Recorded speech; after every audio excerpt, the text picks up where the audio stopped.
L'aproximació a la diferència radical, que en definitiva és del que parlem, sempre és una exploració que incomoda el que la fa, perquè d'alguna manera et qüestiona el teu estatus i, per tant, t'interpel·la molt directament. No és fàcil, no sabem com estar davant de les persones que tenen aquesta diferència tan extrema. Hi ha d'haver un esforç de comprendre què està passant, comprendre què hi ha a l'altra banda, comprendre qui hi ha a l'altra banda i un cert exercici d'empatia, difícil, però d'intentar ubicar-te en el lloc de l'altre. Jo crec que tots hem après amb els anys a aproximar-nos a aquesta realitat d'una manera més normal, més racional, més respectuosa, que la idea de que cal intentar anar una mica més enllà sempre és bo i no que la idea antiga, retrògrada, de que la persona que tenia una determinada discapacitat ja quedava enclotada sempre i estàtica, i evidentment això el que feia era aquella persona condemnar-la a l'aïllament i condemnar l'entorn també.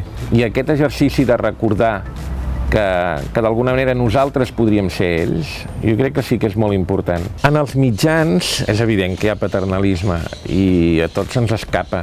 És una cosa que et surt i l'hauríem de corregir. S'han fet esforços i tots sabeu que hi ha programes que s'han fet, sobretot a TV3 o altres canals públics, que intenten evitar aquest paternalisme. Celebraria que persones amb discapacitat arribessin més, no?, a nivells superiors, però més que això celebro que es pugui integrar en la vida real, no? És a dir, que puguin treballar, que no quedin aïllades, que sobretot tinguin una presència el més, podríem dir, corrent, el més corrent possible en això que en diem la vida normal. Home, des d'un punt de vista conceptual hauríem de pensar que qualsevol persona s'ha de proposar fer qualsevol cosa i hauria d'aconseguir-ho, i de fet ho sabeu millor vosaltres, hi ha casos de persones amb discapacitats fortes que han aconseguit tirar endavant una carrera universitària i un grau mig o superior.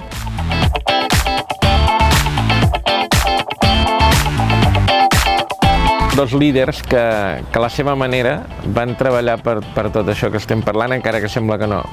Martin Luther King, el líder dels drets civils als Estats Units, perquè em sembla un exemple de lideratge i de coratge, de valentia, d'intel·ligència. Va fer una lluita molt difícil, ara no tenim potser la perspectiva suficient, però va ser molt important. També va crear una manera de protestar que ha estat model després per altres actes i moviments. M'agradaria molt. Crec que el que deia i el que feia és encara, diguem, un dels grans llegats del segle XX. I després Václav Havel, que va ser un polític diferent, ara que tant critiquem els polítics, oi?